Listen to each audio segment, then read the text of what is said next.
to grey ticks, no reply, and somehow, in that silence, your mind starts writing an entire story you never asked it to write. Did I say something wrong? Are they mad at me? Did I annoy them? You tell yourself it's ridiculous. It's just a message, just a pause, just a normal delay in someone's busy day. But your body doesn't believe the logic. Your chest tightens, your thoughts loop, and somewhere underneath all of it is a question far older than any phone. Do I still exist to you, even when you're not looking at me? This isn't overthinking. This isn't neediness. This is one of the most primal alarms the human brain has ever built. And by the end of this video, you'll finally understand why being ignored can hurt more than an insult ever could. There is a particular kind of pain that comes from silence, not cruelty, not rejection stated outright, just a nothing.no response. No acknowledgement, no proof that you were heard, and somehow, that nothing can feel heavier than almost anything someone could actually say. If you've ever refreshed a chat window, waiting for 3 dots to appear, if you've ever felt smaller in a room where no one turned to greet you, if you've ever sat with a friend who scrolled their phone while you were mid-sentence and felt something quietly deflate inside you, this is for you. Because what you're feeling isn't fragile or dramatic.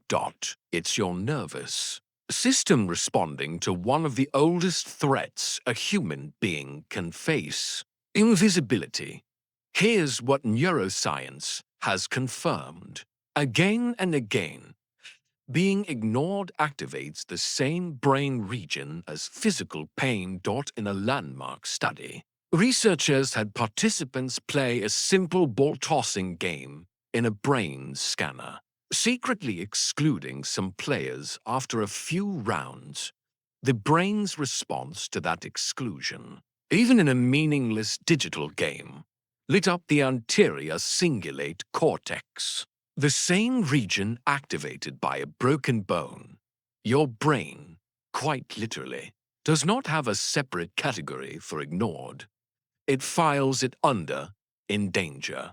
This isn't an overreaction. It's ancient wiring. For most of human history, survival depended entirely on group belonging. Being noticed by your tribe wasn't a nice-to-have. It meant access to food, protection, and care. Being ignored, cast out, or overlooked could mean starvation, exposure, death. So evolution built a smoke alarm into your nervous system, one that goes off the instant you sense you've become invisible to the people around you.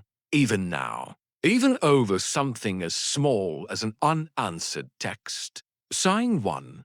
A delayed reply feels like rejection. You send a message, and the weight itself becomes unbearable, not because the content is urgent, but because each passing minute without a reply quietly accumulates into evidence in your mind of something being wrong. Psychologists call this ambiguity intolerance, the discomfort we feel when a situation lacks a clear explanation, prompting the brain to fill the gap with worst-case assumptions. Picture the person who sends a heartfelt message to a close friend, only to watch the hours pass in silence. By the time the reply finally comes, a simple "sorry" was swamped at work. The anxious hours already happened. The damage, emotionally, was already done, even though nothing was actually wrong. Sign 2. Being interrupted or talked over feels deeply personal in a meeting. You start to speak, and someone talks over you, not maliciously, just carelessly. And yet something in you shrinks. This connects to what psychologists call epistemic recognition, our deep need to feel that our thoughts are registered by others as real and worth hearing. When that recognition is denied, even briefly, it can trigger a disproportionate wave of hurt because it echoes every other time you weren't truly heard. Think of the employee in a team meeting whose idea gets ignored, only for a colleague to suggest the same idea minutes later. Met, this time, with enthusiastic nods. The pain here isn't about the idea. It's about the quiet, corrosive message. When I speak, I don't fully exist in this room. Sign 3. Silence from a parent or partner feels like punishment. There is a specific, sinking kind of dread that comes from someone you love going quiet, not yelling, not arguing, just withdrawing. This often traces back to childhood experiences of the silent treatment, a well-documented form of emotional withdrawal that researchers describe as a type of ostracism. Studies show that even brief, deliberate silence from a caregiver can register in a child's nervous system as more distressing than overt anger, because anger at least confirms you still matter enough to provoke a reaction. Picture the child sitting outside a closed bedroom door, unsure if the silence means I'm thinking or I'm done with you. That uncertainty, unresolved, often follows people into adulthood, reappearing every time a partner goes quiet after an argument. Sign 4. You replay what you might have done wrong. When someone pulls away the moment someone becomes distant, your mind doesn't sit calmly with uncertainty. It starts investigating. Was it something I said? Did I text too much? Too little? This is what cognitive psychologists call hypervigilance to social threat, an exaggerated alertness to signs of disapproval, often rooted in earlier experiences where affection felt conditional or unpredictable. Consider the friendship where one person suddenly starts responding more slowly, and the other spends days quietly auditing every recent conversation for a hidden offense, when, in reality, the other person was simply overwhelmed with something unrelated entirely. Sign 5. You feel erased when excluded from a group moment. You see the photo, a group of friends, a dinner, an event, and you weren't there, weren't asked, weren't mentioned. And even if your rational mind understands it wasn't personal, something inside you still absorbs it as proof of something painful. Maybe I matter less than I think. Social psychologists call this ostracism sensitivity, and research consistently shows that even ambiguous or accidental exclusion activates the same distress response as deliberate rejection. The brain doesn't wait for confirmation of intent before it hurts. Sign 6. You overcompensate to avoid ever being ignored again. Some people respond to this fear not with withdrawal, but with overcorrection, becoming louder, funnier, more accommodating, more available. Anything to avoid the risk of fading into the background again. This can develop into what therapists describe as a hyperattunement pattern, constantly scanning others for signs of waning interest and adjusting yourself preemptively to keep their attention before they even think of pulling away. Picture the friend who always initiates plans, always checks in first, always overtexts to keep the connection alive, not out of simple warmth, but out of a quiet, exhausting fear that if they stopped, They disappear from the group entirely. Notice the pattern beneath every sign. It was never really about the unanswered text, the interrupted sentence, the missed invitation. It was about a much older, quieter question, asked over and over again in different forms. Am I still real to the people around me? Even in the moments they're not looking at me? This is what makes the fear of being ignored so universal. And so exhausting.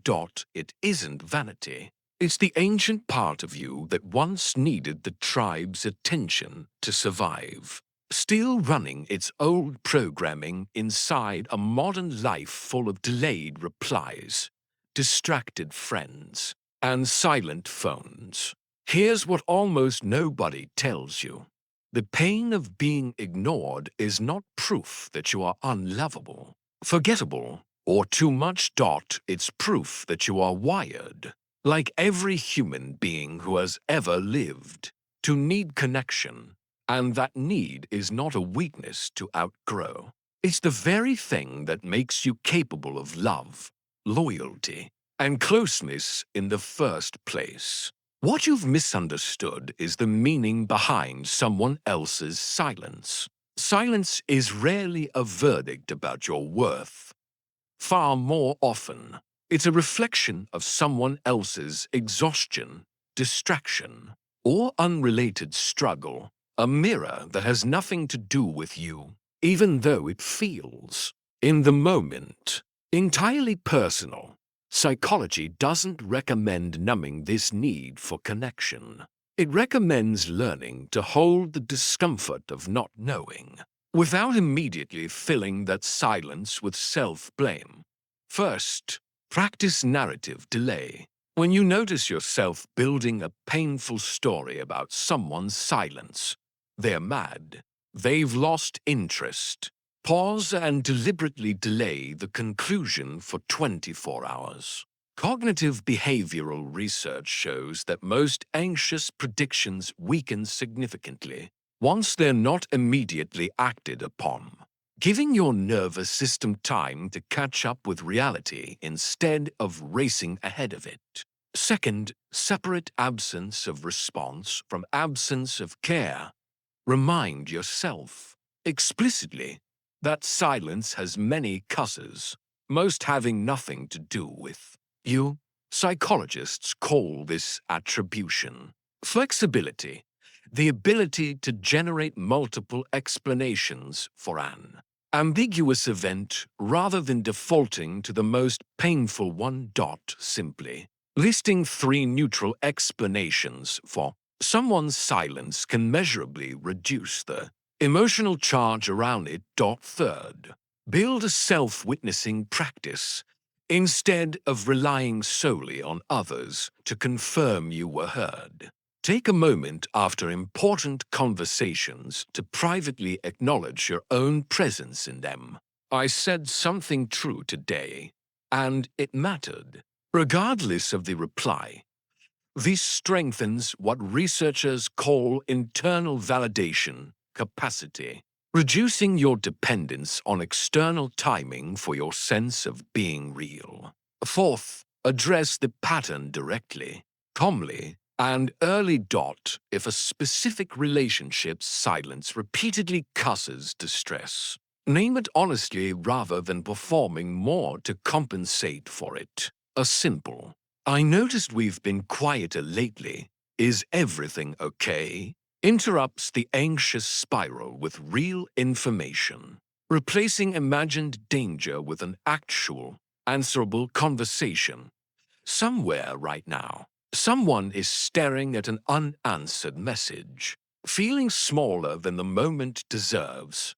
And somewhere else, the person who hasn't replied yet is simply tired, distracted, unaware entirely of the quiet storm they've left behind. You were never wrong for wanting to be seen. To be human is to need to matter to someone, to leave a mark, however small, on another person's attention. But the deepest peace doesn't come from controlling how quickly someone responds to you. It comes from knowing, quietly and steadily, that your worth was never actually waiting on the other end of that reply. Think of yourself like a lighthouse.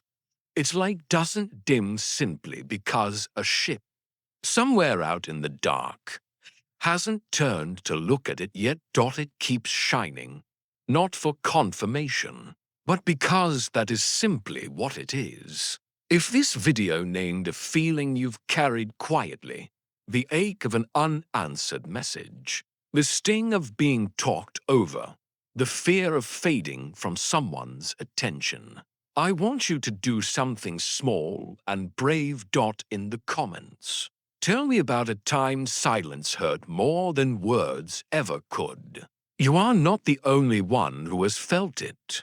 And if this video helped you feel a little less alone in that ache, like it, share it with someone who might need it today, and subscribe, because there's more understanding waiting here, one honest truth at a time.